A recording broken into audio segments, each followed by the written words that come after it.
Please stand clear of the doors. Por favor, manténganse alejado de las puertas.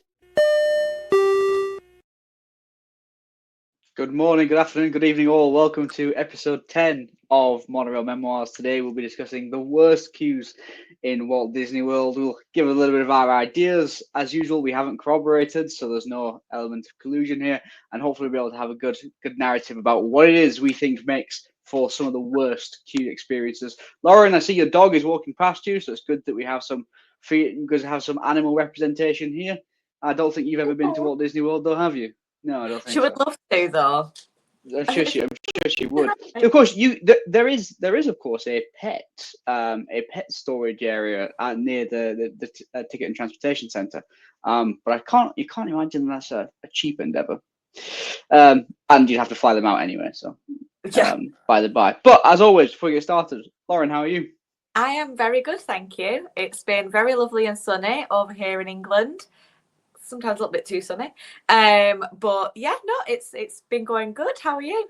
Oh well, it's warm here. Welcome to the Virginia swampland in the middle of summer. So yeah, it's pretty brutal. But we can use heat as a nice little segue into some of our topics of conversation today. So the idea of what we're talking about effectively is, so what are some of the worst queues? So we know that every ride is going to have a queue of some format, whether that be, a 5-minute queue that you walk through and there's just really not much there, or in some cases you think about sort of Star Wars, for example, you could end up waiting 3 hours, and does the queue itself have you anything to keep entertained? So we're not going in park order, we're not ranking these 1 through 6 or anything like that. We're just going to talk and have a nice little discussion today. So Lauren, you can start off then. What is one of your worst queues in Walt Disney World?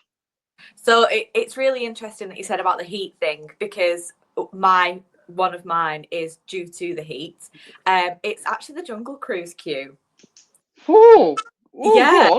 So it's kind of totally outside. You just get this really annoying tannoy constantly.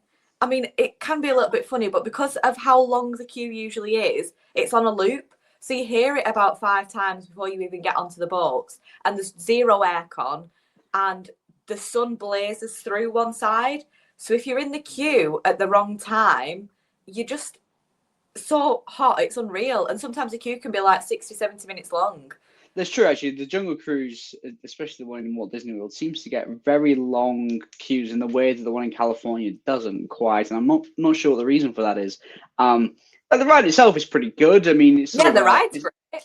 Sort of a must-do. And, there's the only thing I will say about Jungle Cruise in its entirety is when you've done it a couple of times, the jokes are so recycled.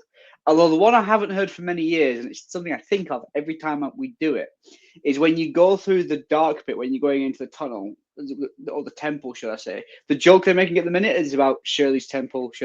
But when you get, it used to be, it was like, oh, when are we going to be in here? Oh, it's Disney. It's going to be a gift shop. That joke hasn't happened for a long time. I don't know if it's because they were told to stop doing it.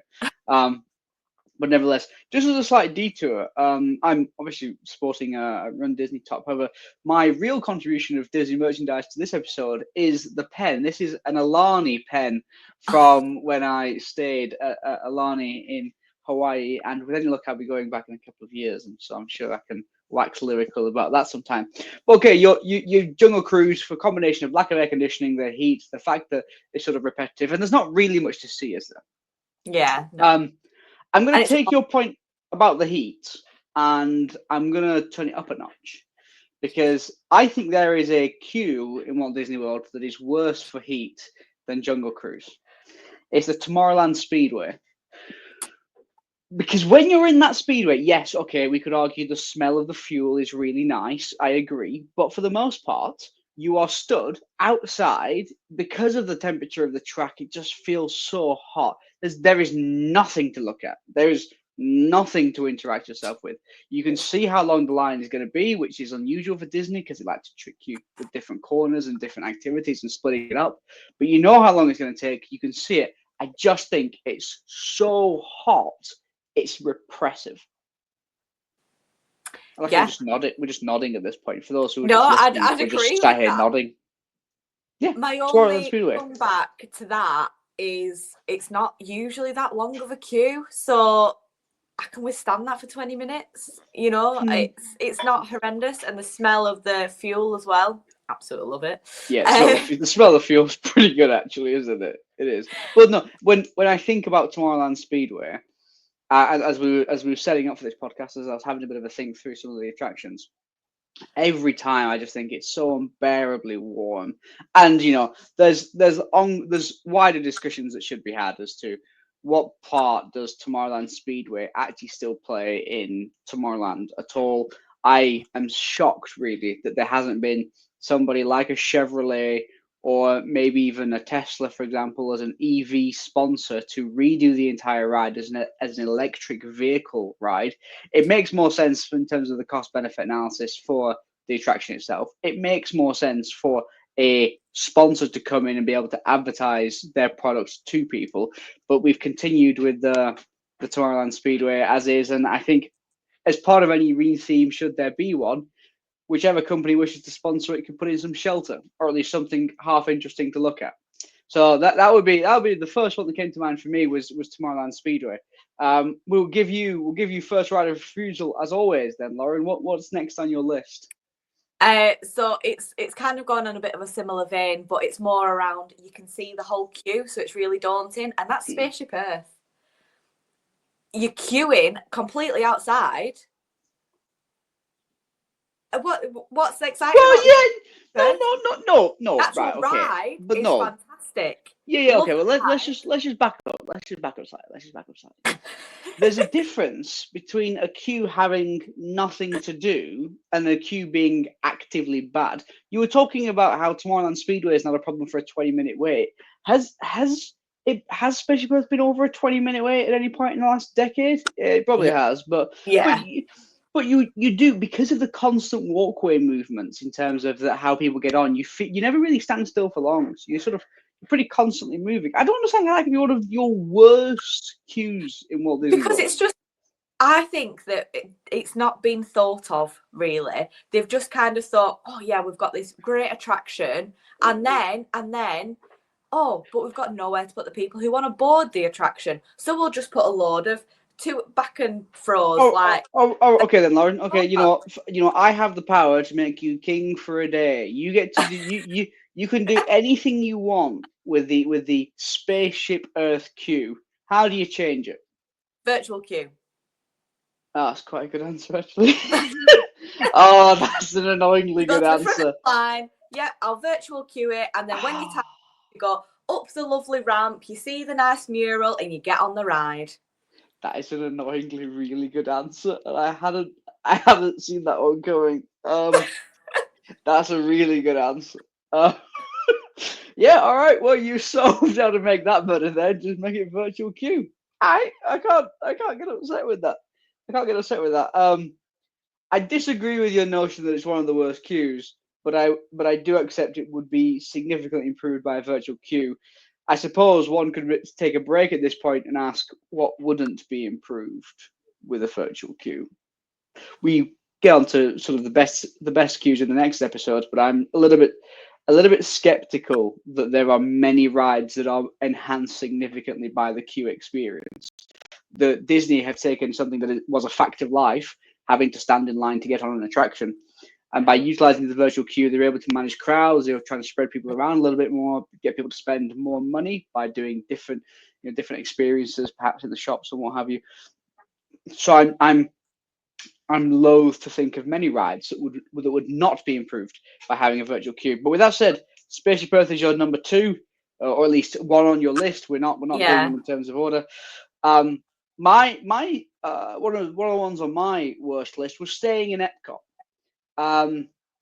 And this could be a little bit of a debate because one could argue it's not even a queue, but it sort of is. One of my worst queues in Walt Disney World is Figment. Is what? Sorry, you broke up. I broke up. Ladies and gentlemen, the internet here in Virginia is usually quite reliable. For those who don't know, that some of the most data farm heavy parts of the US are in Northern Virginia, where I currently am. So I'd like to think we have a good and stable connection. Notwithstanding that, for everyone who did hear or didn't hear, what I said was we're staying in Epcot, And I think one of the worst queues for me is Figment. Go on. Your mouth is ajar. What's wrong with you? I love Figment. Well, just talking about the queue, though, right? Like, Yeah. but but I mean, it's barely a ride anymore anyway. That's a separate issue. But you walk All in. the theming, it really, you go into the Imagination Institute, you see the table with the phone and the cup of coffee, and you've got all of the people behind the doors doing different things. I think it's a great queue. That queue is nearly as old as you. I'm also great. But the point that I make is that, you know, the ride has been neglected. The actual queue itself, let's be honest, it's kind of pointless because it is a walkthrough. It's almost become a walkthrough attraction because you walk to the front. At most, you have to wait for the one cart in front of you to be filled before you move along. Like, it's really not a big wait time. I just think it's boring. I think there's far more that they could do with it. I think, if I'm honest, any update to the Figment queue has to come as after an update to the Figment ride, because the attraction itself isn't pulling people in. All Figment is used for nowadays, in my view, is it's a little bit of a break out of what can be some quite intensive Floridian weather. And in addition, when you've finished that, there is the DVC lounge upstairs over the gift shop, which is a very nice space to go to and relax for a little bit if you're able to be in that club. So yeah, for me, Figment's on the list. I'm not impressed. I can understand why you might like it, but it's a little bit old, a little bit boring, dare I say, and I just find it perhaps a little bit pointless now. So yes, the Figment queue would be on my list. Interestingly, we've not gone for any of the same ones yet, but we've got your final take then. What is another one of your worst queues in Walt Disney World? So I had a couple of ideas, but the one that I really settled on, and this is going to be quite controversial, I think. Obviously, I'm not talking about the ride. I'm talking about the queue. Space Mountain queue. Oh, you're just in a darkness. But the music. When you stood there for 80 minutes. Why? What? Okay, well. Nobody's standing for and waiting for 80 minutes anymore. It's been a long time since Space Mountain's been. And besides, if you do see it 80 minutes, Carousel of Progress is around the corner. Go and do that. Have a good time. Enjoy yourself. And then come back and assess what it's like. But do you not think the Space Mountain is it's so iconic? You don't mind waiting, especially, again, I know I talk about heat, but for those who have never been to Walt Disney World, the summer Floridian heat and 90% humidity, sort of between 35 and 40 degrees centigrade, that's sort of, from 100, 115 sort of Fahrenheit. Like, it's just so oppressively warm. You want to get out of it. So I actually don't mind Space Mountain. I'm surprised you've come up with that one. I think they could just do more with it because it is such a long queue and they do have sort of the tech behind it. I just feel like there can be more. I know that there is those little things that you can press the buttons for, but the technology just feels so old and a bit clunky. I just think it just needs a bit of a reimagining and then it would be great. But also something that I don't like is after you go up the hill, as you can see the carts coming around the corner, you can see the back and forth to the queue that you still have to go. And it's just so like, oh my goodness, we've got all of this way yet to go. So you prefer to have it blocked off so you don't know? Yeah. So you don't know, like, because when you don't know, you just keep going. You're like, oh, there's another corner. Oh, yes, now we're here. And it's all very, I think Remy's Ratatouille Adventure, for example, it's not one of my best, but it's a good example of how they use that, the corners and things where you don't really know where you are. You don't know how far along in the queue you are. Mm-hmm. Whereas when you can see how long you've got to go, you think, oh my goodness, that's such a long queue. I've still got loads to go. I feel like those queues go slower, which is why I feel a bit about the queue. Okay, I can buy that. I can buy it. If I'm honest, I wouldn't. The Space Mountain didn't even cross my mind as one of the ones. I think the getting out the heat value is positive. I like the darkness to it. It feels kind of like a little bit of a quieter space. So it's a little bit darker, a little bit more closed in, and I think that the music I do think is iconic.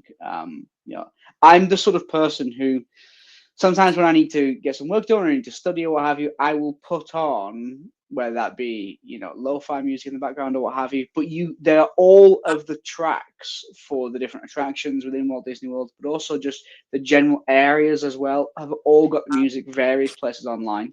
You can go and listen to them, and I find it really peaceful. If I'm honest, I think the most peaceful music for me is the Epcot entrance music, and it's about a 4-hour loop, and I'll just sit there, do some work, listen to the Epcot entrance music. It's sort of a happy place. That was a little bit of a sidebar, but Space Mountain's on your list, which I find interesting. You said there was you said there was other ones. Do you have any others you want to throw out there before I get to my last one? It's just the likes of the teacups, the carousel. They're all on the same vein. I didn't want to Hang on. Prince Charming's carousel. Teacups, Yeah. Charming carousel. Oh, right. Not I the thought you were implying the Carousel of Progress, to which I was going to say the wait entrance is fantastic. But okay, I feel like I've already made that point of outdoor queues that have no theme into yeah, it. Dumbo, Aladdin's Carpets, that sort of thing. Yeah. There's sort of nothing to it. Yeah, I'll buy that, but I suppose they're not designed to have long enough queues to do. So yeah, I'll take that. They were not on my list, but they were ones I was thinking about as well. Yeah. Because there's a distinct lack of engagement. There's almost a lack of Disneyness to it. When you think about it, especially like Dumbo and the Magic Carpet Aladdin ride, you sort of think this could be anywhere and be anything. The fact that the vehicle just happens to be themed to, and it's a little bit similar to Astro Orbiter. Astro Orbiter was actually going to be on my list until they got rid of it, because Astro Orbiter. Waiting, taking the lift or elevator for our American friends, but taking the lift up, you were just sort of queuing near the people mover, and it just and because of the lift capacity, you'd always have to wait for a bit before going up. Like it just never suited me. I was never a fan. But that attraction it's not gone, but it's certainly being rethemed at the minute. So my last one is not going to go down well. One of my least favorite queues, and I'm saying this in part because of how long the queue usually is. One of my least favorite queues is the Kilimanjaro Safaris. Because hear me out. Words right out of your mouth. Excuse me. Do you not listen to the nice man on the monitor? But this is the point. Like, it's very. I mean, especially for the first half, until you get to like the pram drop-off bit, stroller for our American friends. One of the things I've learned, by the way, living out here is how many words we share and how many words that mean completely different things in the two languages. We would call it a pram, you would call it a stroller for our American friends. But the idea being that until you get to that pram drop-off bit, you're just basically, you're undercover, that's great. Aircon, not to be seen. I mean, you can't look at any animals, there's nothing to do. Like, there is nothing to do. It really is quite boring. And so the most excitement you get is you get to stand on the bridge over a little bit where the trucks come underneath. That's the most that you get the whole time. So I think the safari queue is actually really quite bad. So I'd agree for half the queue. If it's extended and it's kind of in the bushes bit, in the back, I get that bit. You are just bushes with no aircon and no cover, and that is boring. But I love like going through like the check-in desk, and then you go through it. And you listen to the nice man on the monitor talking about animals, and you can learn quite a bit.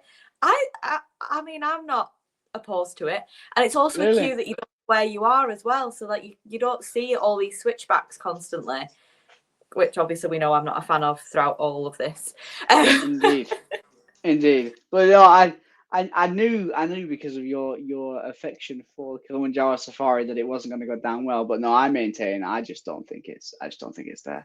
But suffice to say, we'll draw stumps on this week. So to give an idea of what my worst were, we've got Tomorrowland Speedway, Figment, and then the Kilimanjaro Safari. Lauren, your worst ones were Jungle Cruise, Spaceship Earth, and Space Mountain, along with what we discussed about things like Dumbo's flying, the Dumbo ride, or Aladdin's flying carpets, because they don't really add much to it. What this does prove is, yet again, we have got a completely different answer set, a completely different set of answers, which is fantastic, and it helps to illustrate a point that we have experienced most of most of Disney, well, together actually for the most part still, and we're moving away from that vector, but still. And yet we have completely different outcomes for our preferences, because there is something for everybody here. With that said, I would like to thank you all very much, as always, for your attendance this week. We'll see you all again next week. And until then, please stand clear of the doors. Bye, everybody.